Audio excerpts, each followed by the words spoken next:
Heartbreaking Week 7 leads to hero ball in Week 8, but which defense prevails between Oklahoma and South Carolina, and more importantly, which offense can find a way to get up off the mat? Welcome on into SEC Unfiltered. He's Dave Shumate. I'm Cole Thompson, breaking down everything that we're going to see this weekend in Norman as South Carolina takes on the Oklahoma Sooners. Real quickly, make sure that you hit that subscribe button down below and the ring notification. That way you don't miss a single preview, post-game, live reaction show right here on SEC Unfiltered. Download the podcast version of the show wherever you get your podcast listening systems. Make sure that also you check us out on all of the social platforms. We're everywhere and we're going to be everywhere. Facebook, Twitter, Instagram at SEC Unfiltered. Follow Dave at Mock10 Sports, me at Mr. Cole Thompson, and check out all of our great work found at secunfiltered.com. This preview is brought to you by our friends over at Prize Picks, the official sponsor of the SEC Unfiltered Tour.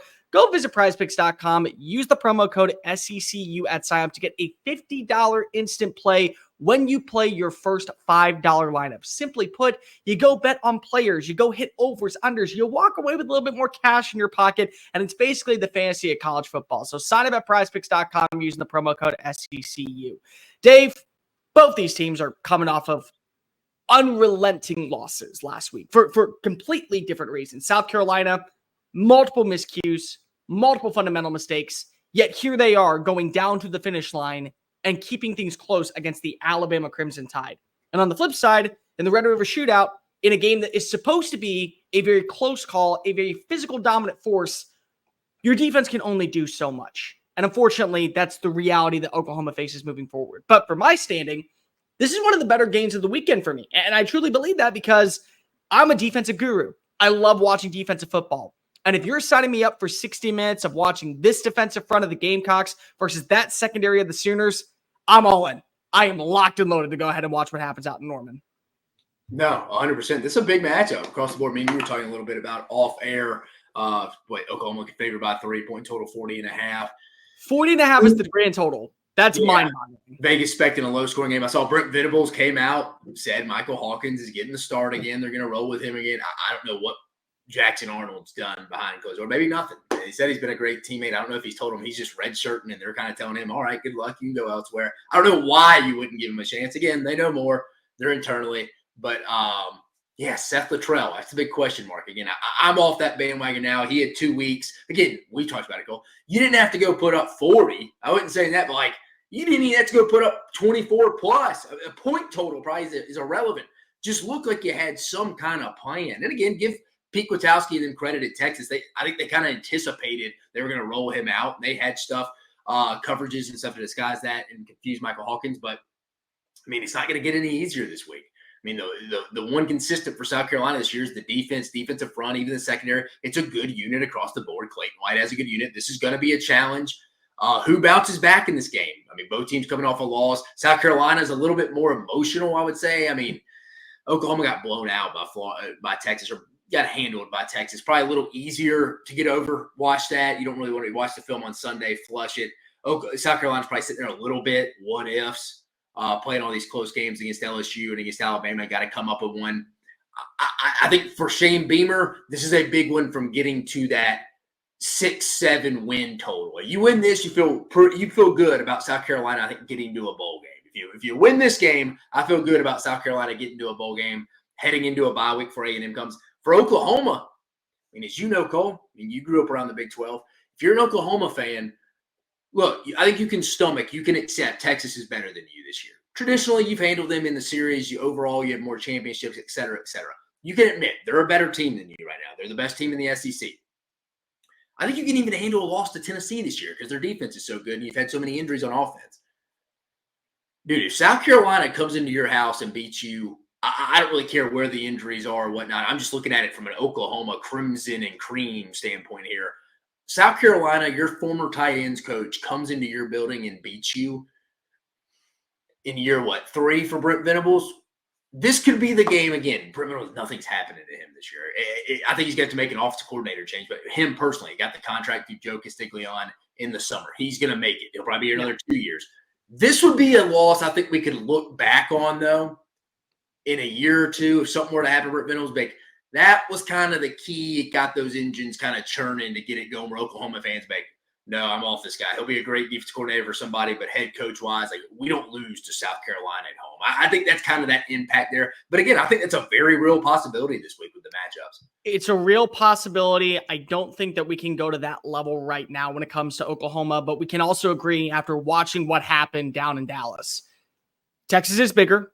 Texas is faster. Texas is stronger. Texas has an offense that can win in multiple facets. And surprisingly, I haven't changed my opinion on Oklahoma's defense. Just go back and look at that second quarter. You get a punt, a 4-play touchdown drive. 2 plays later, your defense is back out on the field because if you have a fumble. A play later, they give up a touchdown. 11 seconds are off the clock.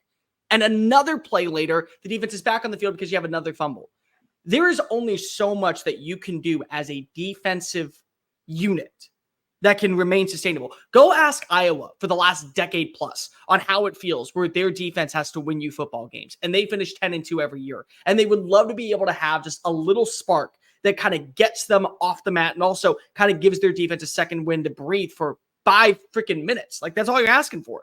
And that hasn't been the case. And that feels like right now where Oklahoma is. Their defense is one of the best in college football. But at some point, your defense can only do so much. To hold an offense to 24 points and even force a couple of missed field goals from Bert Auburn, that's enough to make you feel confident as a unit whenever you play against inferior offenses. And let's just call a spade right now. South Carolina's offense is very explosive when it wants to be. It's also very hit and miss. The miscommunications, the fumbles, the inaccuracies, the blatant missed passes, the overshots, the inability to see blocking from wide receivers. This is one of those games where if you're Oklahoma, you're salivating to get back to the level of what you know. The problem is that your offense has to have a second punch. And right now it doesn't. It is nowhere near close to having that next level. Whereas South Carolina's defense, it at least has a second level on the offense to where they can capitalize on explosive plays. Their defense will come out and they will make some strikes. They will force some 3-and-outs. They will give their offense a second to breathe. They will have a moment to breathe. They'll be able to come back out and wash, rinse, repeat. That's how I feel. Let's talk about Oklahoma's offense real fast. From my perspective, this is the game where Seth Littrell has got to throw out everything that we saw in that play calling for the last 2 weeks and start fresh. You can't have the game script or the thought process that you had during the bye week, during Red River, and then go into the South Carolina game and expect it to work. You can't, because of South Carolina has one of the best front sevens in college football. They have arguably the best front seven in the SEC. If not the best, one of the top 2. They also have a great linebacking core that is heat-seeking missile flying to the football, and they have secondary players that are willing to come down and be able to attack the run game. They've been great this year. So you can't have these swift design run plays. You can't have these options. You can't have these RPOs to where your offensive line is not blocking for you. But you also have to realize that sometimes where the wide receiver position is right now and how many injuries, we'll know more later this week, you have to be able to see them get that next juice. Whether that be just quick passes to the tight end play, whether that be slant patterns to a J.J. Hester, whether that be quick run options to where it is just Michael Hawkins Jr. sliding for a quick gain. That's what you have to do. But the game plan that you had last week against Texas and 2 weeks to prepare for, you guys got to throw that out the window. You can't run with that ever again. And for Seth Littrell, this is the week where he gets to prove, hey, I'm making a lot of money. I'm here because of I have been a very good friend of Venables. I have been a very good overall supporter of Oklahoma football. I have to start acting like it, or I better start firing at the resume. This is the game where if I am an Oklahoma fan and the next morning they come out with a loss and Seth Littrell is still my offense coordinator, I'm out. I'm done for the year. I'm moving on to basketball season. I'm moving on to baseball. I'm looking also. I'm waiting for softball to come around. I'm paying attention to this to the Thunder. I'm out because Graham Harrell was fired at Purdue earlier this year. Their offense has been night and day difference since. You still have the best ahead of you. You can't allow to be hindered by one person. And more importantly, the sheer arrogance of a coach that doesn't want to let go of his friend. Yeah. I mean, 2 things can be true at once. You all year you've been unhealthy on offense. Again, I saw Nick Anderson's going to be week to week now. He's been promoted up to week, so it doesn't sound like he'll probably go this week. But at the same time, though, you've known that, and a lot of these injuries have been long term. It's not just week to week. you have to build game plans off your players' strengths. And I thought, again, like we mentioned, I thought he would do that against Texas. I didn't think they would win the game, but I thought it'd be like, hey, look, dude, you're playing with one hand tied behind your back. I mean, as you know, Cole, when Oklahoma's healthy at the wide receiver spot, they got probably one of the better receiver units in the league across the board. Arguably the best, arguably the most underrated in the SEC. Yeah, I mean, they got some real weapons. They just, and I get it, you're missing those guys. But in today's college football, how spatial it is, you can still go be somewhat productive. Again, I'm not going to ask you if you're getting in the red zone 4 times, you go score on 3 out of 4 of them, man. Like, just, you got to move the football. Again, like you mentioned, the defense, the sideline reporter, I forget who it was. She was doing a phenomenal job. Sorry, I forget her name. But she was talking about how the defense coordinator, Zach Alley, Brent Venables, were coming up to the defense against Texas and Red River and being like, guys, we got to keep playing on. We got to score. We got to start scoring. You know, those defensive players are sitting there like, we got to score. Like, you're relying on us to go get takeaways to score now? Like, we got to do something else on offense at this point. Like, you can't rely on us to go score maybe once, but like we can't go win the game by ourselves here. I'm with you. I think the defense is keeping them in games. Offensively, again, I mentioned it earlier. I don't know why you don't go to Jackson Arnold. I mean, in the short little time span data we have on both these guys, sample size between Michael Hawkins and Jackson Arnold. I mean, even going back, it wasn't great against Arizona in the Alamo Bowl, but he's shown a little bit more.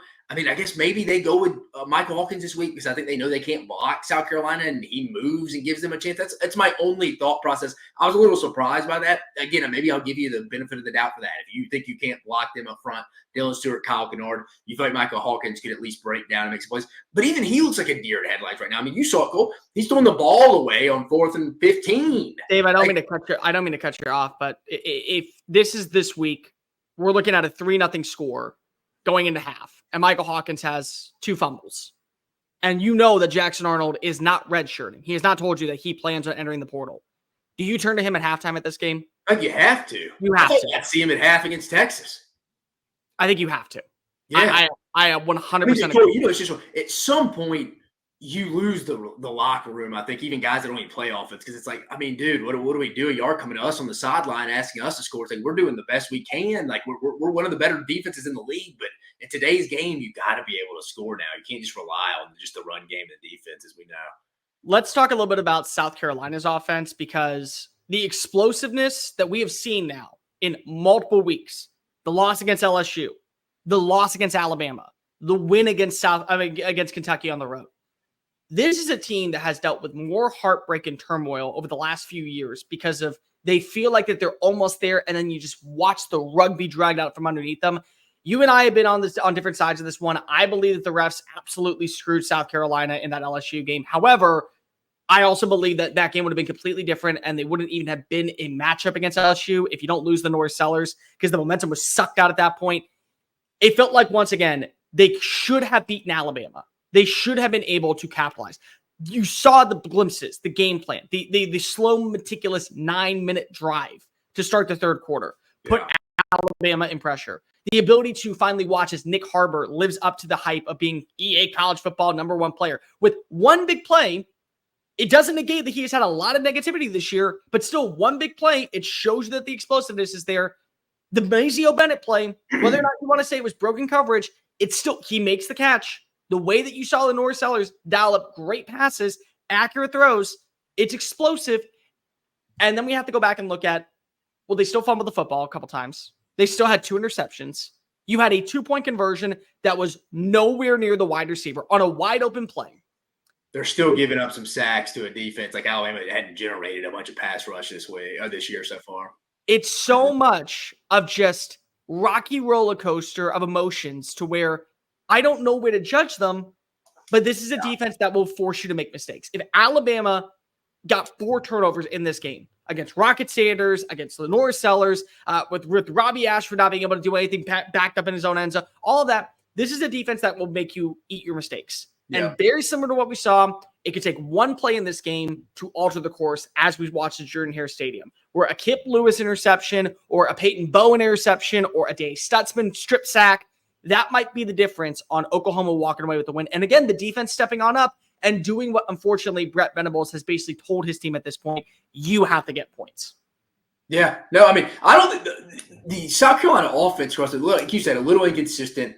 Lenore Seller's still a developing player who I think has high upside. I mean, this offense right now to me kind of goes as how healthy is Rocket Sanders? Because I think when Rocket Sanders is healthy, he's one of the best yards after contact, falling forward guys. I feel like him and Jaquin Jackson are both kind of in that similar mold where they will fall throw forward. Le'Veon Moss into the mix. I'll throw Le'Veon Moss in the mix, but besides that, yeah, I agree with you. Yeah, Rocket Sanders makes this offense totally different. You can tell it's different when he's a little banged up. They don't feel as comfortable with Oscar Attaway. But I'm with you. I trust the South Carolina offense way more right now. That's wild to say. It's kind of more of a lack of a compliment to Oklahoma than it is a compliment to South Carolina. But I do trust South Carolina's offense more than I trust Oklahoma's right now. Again, don't really have a lot of weapons on the outside. I feel like that doesn't concern Oklahoma, but I do think they could get that run game going as long as Rocket Sanders stays healthy, utilizes Lenore Sellers. But if you're Dow Loggins, if you're Mike Shula, if you're Shane Beamer, you just got to tell Lenore, we can't have these killer sacks, man. We can't have these killer sacks, these killer turnovers. You got to get rid of the football, man. If we stay ahead of the chains, do well on first and second down, we can get into the red zone and we can deal with that then. Because I think that's when Josh Simon kind of comes in as well.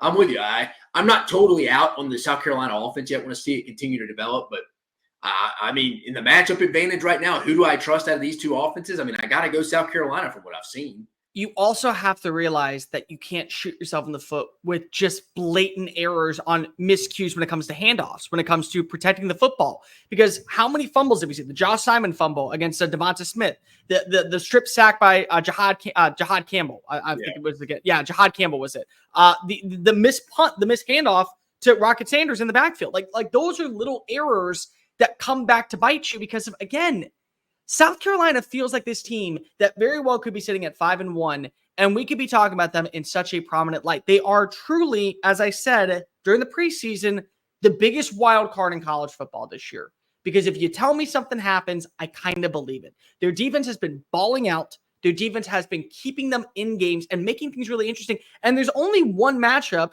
where they've really kind of just said, all right, game over in the first quarter. It was the Ole Miss game. And they kind of did that to themselves because of the blatant play calling and the fake punt. I mean, outside of that, they have been in every single game. They have shown you their peak of what they look like on both sides of the football and the worst version of what they look like on both sides of the football. So when you do that, I mean, you're telling the opposing team, we don't think we're as good as you and we have to do this stuff. If I'm Shane Beamer and them this week, guys, I don't think you have to come in running fakes. I think you can win this game straight up. I think in this game, time of possession is going to be critical because here's the thing, Dave. These defenses, if they start to see 9-play drives, 11-play drives, 15-play drives, and it's 6 minutes off the clock, and then the opposing offense comes out and does a 3-and-out, they're going to be exhausted by the next play. And they're going to be right back on the field, and that's where you can strike. That's where you can take advantage of defenses in the fourth quarter, just having the willpower and the sheer determination to get a win, but not the energy to be able to pull it out. That's what I think. As you and I always do in this game, as we do in these breakdowns, we like to pick one player from both sides that we want to see step up. I'll go first. I think I have to see Bauer Sharp be just the blanket, security blanket, whatever you want to call it, for this offense, because of you have Dylan Stewart and Kyle Kennard coming at you. You have so much power coming off of the edge. You have Tonka Hemingway coming up the middle. You have a great linebacking core. You have the ability to dismantle a quarterback in a minute. I mean, that's what you're dealing with in this game. That's what you have at your disposal. And to me, if you're able to go just get a tight end that can move the sticks, I feel pretty good. I feel like that you can set yourself up in second and manageable. Maybe you'll catch the defense slipping at one point. But also, I just feel like at this point, he's the one weapon that I've seen that you can trust if you're Michael Hawkins. And sometimes having a great tight end, sometimes having a great overall just playmaker across the middle of the field saves you a ton of pressure, a ton of time, and it makes you feel better about yourself. For South Carolina, I'm going to go with Mazeo Bennett. Actually, no, let's strike that. I'm going to go with Nick Harbor because of Nick Harbor showed you last week what that 6'5" frame, what that catch radius, what that physical approach he brings can do when it's at full capacity. When he is actually in his element, you can see why people were hyping him up to be just a difference maker for this offense. I feel like that, again, you can't you can't have the mental mistakes. Missing an errant block that leads to a fumble. Missing a run placement to where it leads to a loss of 4 yards. Missing a route to where now you're no longer open and you watch Sellers have to go deep shot downfield. I mean, the interception on the last play of the game, I don't think it was on Nick Harbor at all. I think that was just a really, really bad throw. No, I think Bama was just blitzing. I think he had to get it out. But still, if that throw is anywhere near him in the vicinity, I mean, if he breaks the tackle, that's a game-winning touchdown. So go back and watch. There's somebody wide ass open, way wide through that vicinity. Somebody's wide open would have walked in for a game-winning touchdown. I forget who. So again, it's little things like that to where I think that Nick Harbor, his size, his physicality, the expectations that we had for him at the start of the year, this is one of those games where you get to kind of step up and say, I know I have not been living up to my expectations, but watch me actually show you what I am this week. Yeah, well, like you said, we usually pick 2 players, or we pick a player on each team here. I'm going to take. I usually don't go low hanging fruit, but I'm going to go with it here because I think this is what it comes down to. It's going to come down to both quarterbacks. So those are both my selections here: Lenore Sellers for South Carolina, and I get Michael Hawkins. Brent Venables told us yesterday, getting the start. Maybe a combo of Michael Hawkins and Jackson. If Jackson Arnold don't play this week and they're struggling on offense, he's redshirting and transferring. They might as well just tell us at that point, but. Whoever makes the least amount of mistakes. I mean, we've seen both these guys. I mean, Michael Hawkins has more like carriage mistakes, like fumbles from behind that, South Carolina, Clayton White and them are going to be harping on all week. Okay, if he does bust one on his guys, come back behind him. He has shown he does not protect the football, so we can go get a turnover and get good and get in the plus side on the turnover margin. I think for Lenore Sellers, it's just being a little bit more aware. Again, I like the upside. I've compared him to Anthony Richardson overall. I feel like kind of a younger Anthony Richardson. I feel like he can get better. Just, dude, you got to step up in the pocket. You got to check it down. I think you got to really ride Rocket Sanders in this one overall. If I'm South Carolina, if I'm Dow Loggins and them, if I'm Shane Beamer, Mike Shula, you got to lock him in. But I think it's pretty simple. I think it's pretty easy math here. 2 + 2, it's not even math you got to show. I just think it comes down to who makes the least amount of mistakes from these quarterbacks. So I trust both defenses keeping both teams in this game, especially in their front sevens. And I think they both have solid back ends as well. A lot of teams can't say that in this league. But I think it comes down to whose quarterback plays well. Maybe not even plays well, just who doesn't commit the most mistakes. I mean, Vegas is talking about what we're saying. The team point total in this game is 40.5. They're not expecting a lot of points. I don't either. I think it's going to come down to a couple mistakes from the under center position. Let's log in some predictions. Current line set at -3 in favor of Oklahoma. Game will be set at 11:45 Central Time on SEC Network. As you mentioned, over/under set at 40.5. Dave, I'll let you go first.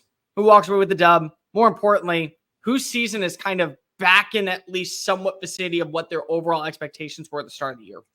Yeah, so I started a little bit off at the beginning of the show talking about who needs this more. We talked about it a little bit. I think both of them need it for obviously bowl eligibility standpoint. So the winner of this feels probably pretty good about themselves getting to the bowl game. And I feel like the way we talk about Oklahoma a little bit is it's funny. It pops up when you pull up the schedule 4-2. It's like, man, we talk about them like they're really bad, but it's like a creeping, ugly 4-2 across the board. I mean, you win this game, you're at 5. Yeah, you got Maine. You're probably going to get to 6. So you feel good about that. Same with South Carolina. You win this game, you're sitting at what, 3-3 right now. You still got to get 2. You still have Wofford on the schedule, but you win this, you're going to get to bowl eligibility, I believe so. So winner of this, I think you're fighting for a bowl. Loser, I think you're staring right at that 5-7, maybe 6-6 mark across the board. Like I mentioned, who needs it more? I mean, you can make a case it's pretty even for this specific season, but for long term, I think it's Brent Venables in Oklahoma. Again, Oklahoma fans, I think, are a realistic, smart enough football fan base. One of the more tradition-ridden football powers in the sport. I think they accept Texas is ahead of them right now. Texas is better than them right now. Hey, they'll lose to Tennessee. I think they're accepting of that with the injuries they have. I still think losing to South Carolina at home for them will not be acceptable in year 3 for Brent Venables in their first year of the SEC. I think Shane Beamer and South Carolina need it. I think they get it done. I think Shane Beamer and the South Carolina Gamecocks get it done. Give me the Gamecocks 20-14 in a low-scoring affair. I just think Michael Hawkins' lack of taking chances, which I think can be mistakes at times because he's a deer in headlights, and some of his turnovers, maybe strip fumbles from behind, like we saw in the Texas game in Red River, come back to haunt this Oklahoma team across the board. Again, you want to play off emotion that these players are like, hey, we can't lose to South Carolina. Well, that wears off about after a quarter if that's even what they're even thinking about right now, because we both know these teams don't play often. But I just, from what my eyes tell me, from watching the game live and going back and watching both of them, I think South Carolina is the better football team across the board right now. I just trust the South Carolina offense more right now. And honestly, I mean, I think South Carolina fans would agree with this. The South Carolina offense isn't great across the board, but I think it's a decent gap right now between them and Oklahoma's offense. That's how bad Oklahoma's offense has been. I mean, I don't see that just getting fixed in a week. Seth Luttrell did nothing in a 2-week bye week span to get it ready. I don't think anything happens this week against another really good defense they're going to play. Give me the Gamecocks, 20-13. I'll make mine brief because I love both these fan bases, and both of them have been very kind to me. Both have been very welcoming to me.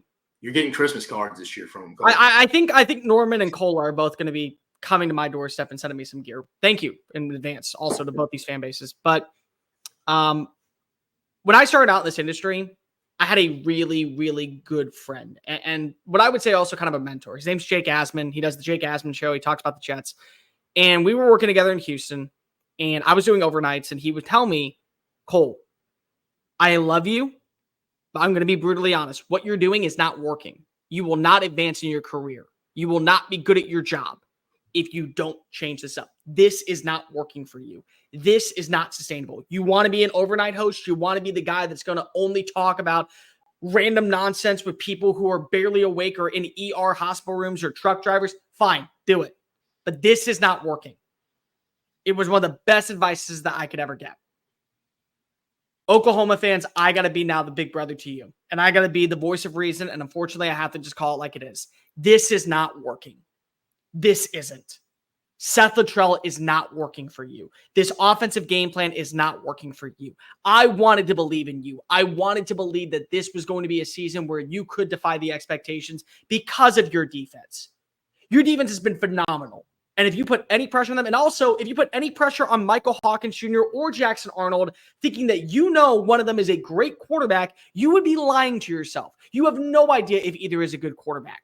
Because the problems that reside in this organization and in this program, with the offensive line unable to block, with the game planning not being able to boast well in either of their favors, with lack of depth at wide receiver, to where cornerbacks are now having to take route concepts and start running them. That way they just have a pass catcher open downfield. It's not sustainable. And your defense is freaking elite. But so is South Carolina's. And South Carolina has had such heartbreak. They've had multiple opportunities to where they feel like that they are the more complete team, and their record does not define who they are. It doesn't.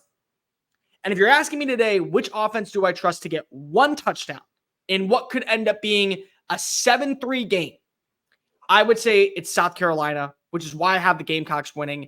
I'm even going to be a little bit colder. I think it's going to be 14-10 final score. 2 touchdowns in this game for South Carolina, 1 touchdown for Oklahoma, 1 field goal. I think it's going to be a low-scoring capacity. Somehow the Gamecocks get it done. And on Monday morning, you will see a new offensive coordinator, hopefully running the show in Norman for the rest of the season. Because at this point, you kind of have to. At this point, you really need to switch something up if you're going to save your season. But both Dave and I agree South Carolina wins this game. Both Dave and I agree this is going to be a low-scoring game. But do you agree with us in our comments? Do you agree that Oklahoma has nothing left to show on offense? And unfortunately, this is an offensive personnel for one side in Columbia that might be enough to get it done. Like, rate, review, subscribe. Make sure you're following us on all the social channels, TikTok, Facebook, Instagram, Twitter, at SEC Unfiltered. Download the podcast version of the show. Follow Dave at Mach 10 Sports, me at Mr. Cole Thompson, us at SEC Unfiltered. We're on every single social media platform. And check out all of our great work found at SECUnfiltered.com. For Dave Shumate, I'm Cole Thompson. Go Cox, Boomer Sooner. Just give us a damn good offensive game. Peace.